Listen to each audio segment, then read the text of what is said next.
So, looking at our top story then, Moody's rating agency has placed South Africa in review for a downgrade after Standard & Poor's, or S&P as they're shortly known, downgraded South Africa to junk status on Monday. The agency says they will not issue a sovereign credit rating decision on South Africa just yet. On Friday, they were supposed to do that and previously planned to do so as well, but will do so after review. That should take just around about 30 to 90 days. Moody's say their review was prompted by the abrupt change in leadership of key government institutions, a reason also cited by Standard & Poor's.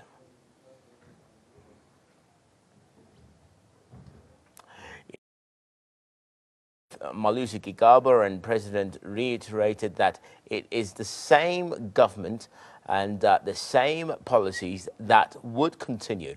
Nonetheless, it seems like some of the people within the markets are not necessarily convinced with what's been taking place. Government's overall policy orientation remains the same. As I indicated during the press conference on Saturday, the 1st of April 2017, government has been and will remain committed to a measured fiscal consolidation that stabilizes the rise in public debt, quote unquote. Government's overall policy orientation remains the same. We also wish to emphasize that government has been and will remain committed to a measured fiscal consolidation that stabilizes the rise in public debt. The managing director of S&P, Conrad Roos, has indicated in January that the cabinet reshuffle will impact on South Africa's institutional assessment, a stance that the ANC Women's League has termed as undermining the constitutional rights of the state president. The ANC Women's League actually went as far as to term it a scare tactic by the agencies, while the ANC Youth League says the agency is not credible and they will lobby the government to stop using S&P within our own district.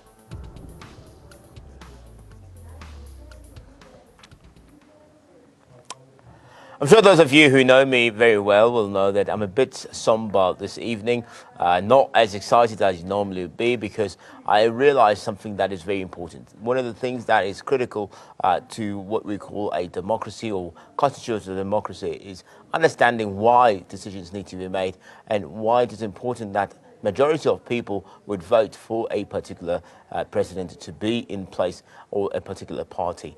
Today, those questions were put alight and they were put into a basket, and it seemed like they all had fundamental queries that people did not understand why it is that you can make decisions as the governing party. Nonetheless, I am joined here in studio by our resident political analyst, Mr. Tsepo Khadima, who is here with us, and I'm also joined by Unathi Sonwabile Henama, who is a tourism lecturer at the Tshwane University of Technology. Gentlemen, welcome, and thank you very much for joining us. I'm a bit somber, and I'll explain to you why.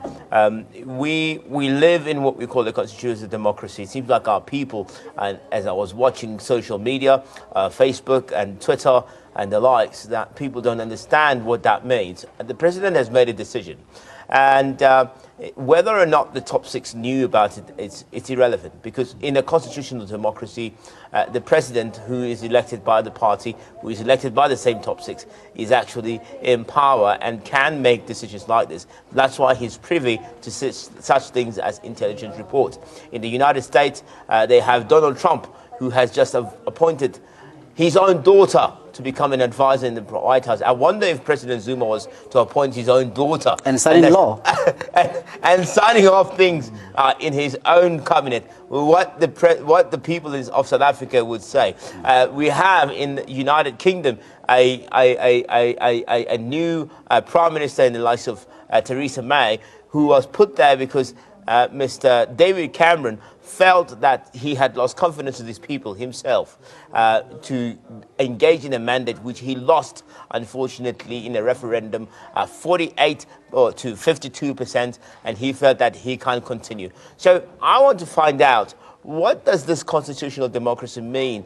Can the president make decisions, and do people actually understand what it means for the president to be able to make that type of decision, where now we've got social media, we've got civil society up in arms saying he must actually resign because of a decision that he made, which he, in this constitutional democracy, because if this case was to go in front of the Constitutional Court, I would be surprised if they would say that he doesn't have the right to make the choices that he has made. I'm going to start with you, Unati. The president is correct in making that decision based on the powers that have been given by the Constitution. So I do agree he has that decision to make, but within the confines, obviously, of a party political system of which he is a member of. Sepo? Look, anybody calling otherwise, that such conduct is a subversion of the Constitution. The noise that we are hearing now, it's subversion of the Constitution. Therefore, it's going to plunge us into a constitutional crisis. We have to remember that the Constitution is indifferent to personalities or to individuals. Whoever holds the position of president 100 years from now should still be able to enjoy authority and power as so empowered by the same Constitution.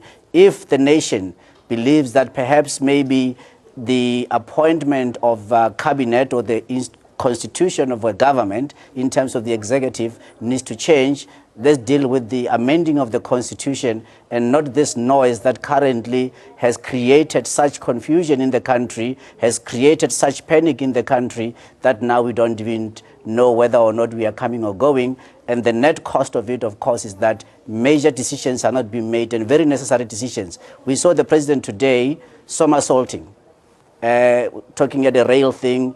I don't know, he maybe didn't have good counsel from his communications people, and so did Minister Malusi Gigaba himself. I don't think that he had good counsel from his communications people, because their message is not consistent and it's not in clear tones. At the one breath, the president says, look, I've exercised my constitutional prerogative, as so empowered to change my cabinet, and I felt that it was important to make changes in Treasury. Today, he's thanking the people that he has just removed and he's singling them out. The question that has to be asked, that if they were doing such a sterling job, why was there a need to remove them? And at the same time, Minister Malusi Gigaba says that he's going on the same road show, which has just been cancelled. The details that some of us were asking should have been ordinarily available for the road show to make sense, they're still lacking, and yet he says, so what are we saying? That somersaulting, going backwards and forward, is not good. What they need to do is to communicate in clear tones, because the Constitution actually demands of them to do their job as so empowered. They can't.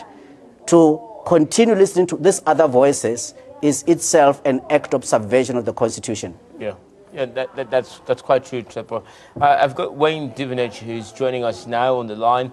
Wayne, good evening to you, and thank you for joining us. Wayne, we are suffering. We heard S&P already downgrading us, and I'm sure you know that a downgrade means that we have to pay a little bit more for our debt, which means evidently it's going to come up from the taxpayers. What's your response to that? Well, we're absolutely disappointed and disgusted at the current conduct of the president and the situation that this country is in, the direct result of his conduct, and nobody else. He is breaking ranks with his party. He is not taking guidance and leadership from the executive powers that are in that party. And yes, it might be his prerogative. And the people have a right to be angry. And there is chaos out there. The people are extremely frustrated with what is going on here, and that is going to cause more confusion, that is going to cause more distress to this nation as a result of these decisions that are made by the president. So while you are democratically elected and you need to do what you believe is right for the country, if you do not do what is right for the country, and your people tell you that, not your subjects, your people. Wayne, can I ask, if the standing president, who is in power currently, exercises his rights, how is that undemocratic? No, he's entitled to. But if he gets it wrong, and very wrong, not slightly wrong, grossly wrong, look at where we come from in our ratings since Kgalema Motlante's days. Look at where we are today. We have slid backwards continuously. Now we're in the jet status. You've got to ask yourself the question. If you want to use your democratic powers that you're given, but take a country and a nation backwards, you've got to ask the question, why is that so? The people will ask that question, and when you ask that question, and you cannot give reasonable answers, you cannot justify your actions, you cannot make sense of it, well, the anger will spill out into the streets. Right. We have never been here in a new democracy. We're in a space. Right. Now we are We also have with us Chris Hart, who's an economist. Chris, the current situation as it unfolds, it seemingly seems like so civil society is definitely against President's decision. Not only that, but they seem to be taking up arms and parking outside of Treasury and showing solidarity that they are still, in fact, in favor of the previous finance minister. Is that not some sort of anarchy when you take action such as that to say that you don't respect the president's decisions to appoint whomever they feel that is actually fitting for that position? Yeah, I think I'd agree with the different panelists in that the president does have the power to make the decisions that he's done, but civil society equally has the right to debate it. The point about a democracy is that it's not about a single election, and then that's it. A participative democracy means that we've got to actually continue to question, challenge government decisions, and in fact, part of the constitutional democracies is that there should be checks and balances, and civil society is part of those checks and balances. I would say I would be a bit dismayed when they say we're going to stick to economic policies when we've been downgraded and the outlook has continued to stay negative. In other words, we're going to have a look at the face of further downgrades. We need Chris, to say Chris, the policies. Chris, I just want to ask Chris quickly before I let you go, please. Chris, we are living in what we call a constitutional democracy. The president is exercising his right. And civil society is raising their concerns. And I'm not saying that they don't have rights to do so, but this is a president that was elected twice into government by the majority of the South African people, meaning that they have so much confidence in him that they've given him a second term. Are we saying that that particular system is not working? If it is not, and we're not accepting it, we've seen what's happened in the US with regards to Donald Trump being elected as president through a democratic election, which is won most of the voting, not even the majority, but the electoral college votes, which made him president. And they've accepted it, and they're waiting for him to finish his 4 years so that they can actually get rid of him. We've got as well in the United Kingdom a similar situation where David Cameron himself was elected twice by his democratically appointed position. And he was removed, yes, but he himself decided to because he lost by 52 to 48 votes in terms of a referendum. Are we now saying that democracy, and maybe that's what we need to be asking, this democracy perhaps is not a perfect remedy for the South African situation? Are we saying that we can't let people exercise their rights? We just had a very amazing decision made by the High Court in Cape Town, who are saying that they're going to allow people to smoke dagga in their own homes. Are we not infringing on people's rights when we as civil society take up arms and say we want to remove a president because we feel that they're not making the right decisions? All right. Well, firstly, let me just correct you. The voters did not vote the president in twice. They never voted him at all. They voted him in the ruling party, and the ruling party chose the president twice to be the president. So it's not a direct vote at all. And we need to reflect that this particular decision may not necessarily have been carried by the ruling party as such. But we've got to see, does the ruling party stick with the president. They've got the right to remove him, and that would be still in line with the Constitution. There's nothing problematic with that at all. Right. Wayne, do you agree with that? Yeah. Wayne, do you agree with that? Wayne, do we have you on the line still? Sorry, can you hear me? Wayne, do you agree with that sentiment? I agree with the fact that that the people have not voted Mr. Zuma into power. The party, if they had an election today, I don't know if it would win that because of one man who's splitting that party up. So those are very interesting questions. But what I do want to say is that we needn't compare ourselves to situations unfolding in the UK and the States. Seriously, let's talk about what is happening here. Those are the real issues, and we need to know that civil society is there. We're not taking up arms, by the way. That would be treason. That would be war. When nobody's taking up arms, what is happening is that people are expressing and they're dismayed at the situation. We are all poorer, and you've got to ask yourself, are you happy with the current situation? Do you think that what is happening here is right or wrong? Because you seem to be protecting the situation on the democratic right of the president to make these decisions. Of course he has. Has he done it right? And I think if you look at the past events over the last number of months, years actually, you've got to ask yourself, something is seriously wrong here. Yeah. Right. Thanks very much, Wayne. Now we appreciate that. Unathi, how do you respond to that? I mean, you heard my questions. I mean, I want to get your response. When I look at all of the situation, the question should be asking ourselves as a country is what is to be done? Because what has happened. And we find ourselves in this challenge of this ratings downgrade. And we all know that the price of goods are going to increase. And it's actually quite interesting that today is the end of what was called the local government conference at Emperor's Palace. And the new Minister of Tourism, Thokozile Xasa, has been very, very clear on the growth prospects of tourism.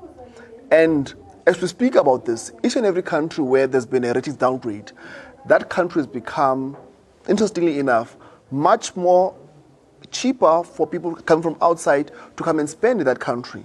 You mean Japan as well, yeah? Japan, you know. So the issue is that as the country enters... I have to give Sepa a chance to respond. I think 30 seconds, Sepa. Yeah, I think what Wayne said, you know, he just effectively confirmed that there is no civil society that can be taken very seriously. And the numbers speak for themselves. We see in Ekurhuleni this evening, the stadium is full. None of the so-called civil society have been able to fill even a hall or a minibus. So there is no civil society. But we need a minister. All that nonsense that the ANC never elected the people never elected Zuma is not true. The people elected President Zuma. What we expect of President Zuma is to lead. We need him to lead in various areas, to reduce inequality by having policy certainty on economics, to say which direction are we going. You can't say everything changes but nothing is changing.